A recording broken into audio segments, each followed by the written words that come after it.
नमस्कार, आप देख रहे हैं पीपल्स अपडेट। मैं हूं गरिमा। शुरुआत करते हैं देश और दुनिया की बड़ी खबरों के साथ, लेकिन सबसे पहले नजर डालते हैं आज की हेडलाइंस पर।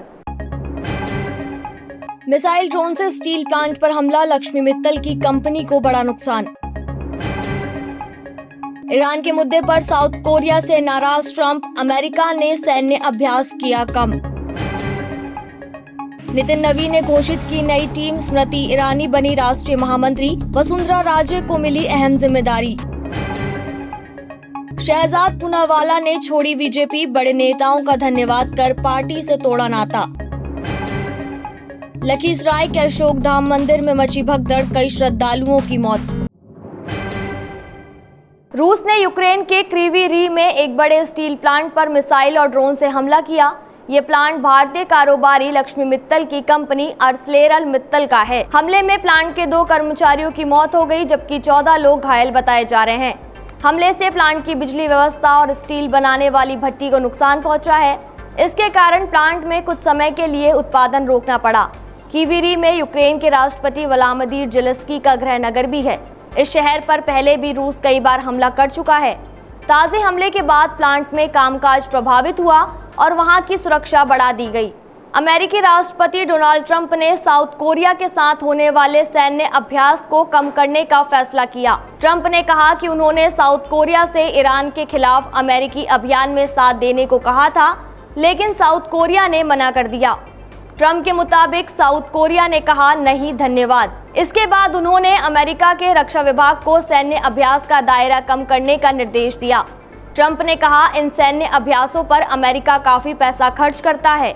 उन्होंने ये भी कहा कि ऐसे अभ्यास नॉर्थ कोरिया को सही संदेश नहीं देते। ट्रंप ने नॉर्थ कोरिया के नेता किम जोंग उन के साथ अपने अच्छे रिश्तों का भी जिक्र किया। उनके इस फैसले को लेकर अंतर्राष्ट्रीय स्तर पर चर्चा शुरू हो गई है।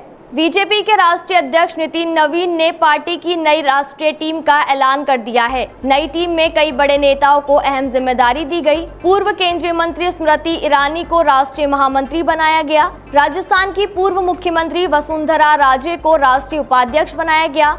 राम माधव को भी राष्ट्रीय उपाध्यक्ष की जिम्मेदारी मिली है। वसुंधरा राजे और राम माधव की राष्ट्रीय टीम में वापसी को काफी अहम माना जा रहा है। बीजेपी ने कुल 13 नेताओं को राष्ट्रीय उपाध्यक्ष बनाया। वहीं 7 राज्यों से 8 राष्ट्रीय महामंत्री बनाए गए। मध्य प्रदेश से भी कई नेताओं को बड़ी जिम्मेदारी मिली। गजेंद्र सिंह राष्ट्रीय महामंत्री, लाल सिंह आर्य राष्ट्रीय उपाध्यक्ष, वीडी शर्मा राष्ट्रीय प्रकोष्ठ संकुल संयोजक और बंसीलाल गुर्जर किसान मोर्चा के राष्ट्रीय अध्यक्ष बनाए गए। बीजेपी के राष्ट्रीय प्रवक्ता शहजाद पूनावाला ने एक बार फिर पार्टी से इस्तीफा दे दिया। उन्होंने प्रवक्ता का पद और पार्टी की प्राथमिक सदस्यता दोनों छोड़ दी है। पूनावाला ने अपने इस्तीफे की चिट्ठी सोशल मीडिया पर शेयर की। उन्होंने कहा कि ये फैसला उन्होंने काफी सोचने के बाद लिया है। इससे पहले भी उनके इस्तीफे की बात सामने आई थी। उस समय बीजेपी ने उनका इस्तीफा स्वीकार नहीं किया था और उनसे अपने फैसले पर दोबारा सोचने को कहा था। अब पूनावाला ने साफ कर दिया कि उन्होंने अंतिम फैसला ले लिया है। अपनी चिट्ठी में उन्होंने प्रधानमंत्री नरेंद्र मोदी, बीजेपी अध्यक्ष नितिन नवीन, गृह मंत्री अमित शाह, रक्षा मंत्री राजनाथ सिंह समेत पार्टी के बड़े नेताओं को धन्यवाद किया। आज सुबह बिहार के लखीसराय स्थित अशोक धाम मंदिर में सावन के तीसरे सोमवार और नागपंचमी के दिन बड़ा हादसा हो गया। मंदिर में भगवान शिव के जलाभिषेक के लिए सुबह से ही बड़ी संख्या में श्रद्धालु पहुंचे थे। इसी दौरान अचानक भीड़ में अफरा तफरी मच गई और भगदड़ जैसी स्थिति बन गई। हादसे में कई महिला श्रद्धालुओं की मौत हो गई, जबकि कई लोग घायल हुए। अलग अलग रिपोर्टों में मृतकों की संख्या अलग अलग बताई गई है। बताया जा रहा है कि मंदिर में करीब 50,000 श्रद्धालु पहुंचे थे। इसी बीच बिजली का तार गिरने और करंट फैलने की अफवाह से लोग घबरा गए। भीड़ का दबाव बढ़ने से स्थिति बिगड़ गई। सरकार ने सभी मृतकों के परिवार को 4 लाख रुपए की आर्थिक मदद देने का ऐलान किया है।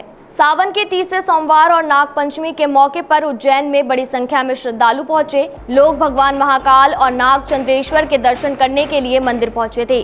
नागचंद्रेश्वर मंदिर के पास अचानक भीड़ काफी बढ़ गई। हरसिद्धि मंदिर और बड़े गणेश मंदिर के सामने बैरिगेटिंग वाले इलाके में भीड़ का दबाव बढ़ने से अफरा तफरी मच गई। कई श्रद्धालु भीड़ के बीच फंस गए। इस घटना में करीब 13 श्रद्धालुओं के घायल होने की जानकारी सामने आई। इनमें एक श्रद्धालु की हालत गंभीर बताई जा रही है। घटना के बाद पुलिस और प्रशासन की टीम तुरंत मौके पर पहुंची। पुलिस ने भीड़ को नियंत्रित किया और फंसे हुए श्रद्धालुओं को बाहर निकाला। घायलों को इलाज के लिए तुरंत जिला अस्पताल भेजा गया। प्रशासन ने स्थिति को संभालने के लिए सुरक्षा व्यवस्था बढ़ा दी है।